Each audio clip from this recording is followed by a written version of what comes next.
وزیر اعظم و وزیر داخلہ کے ساتھ مصر کے وزیر برائے ٹرانسپورٹ نے ملاقات کی۔ ملاقات کے دوران دو طرفہ تعلقات اور ان کو مستحکم کرنے کے وسائل کا جائزہ لیا گیا۔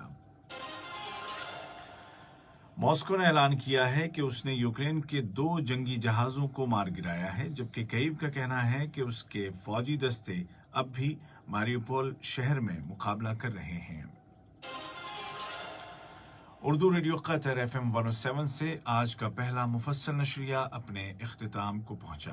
عبید طاہر اور تکنیکی معاون محمد حسن سودانی کو اجازت دیجیے۔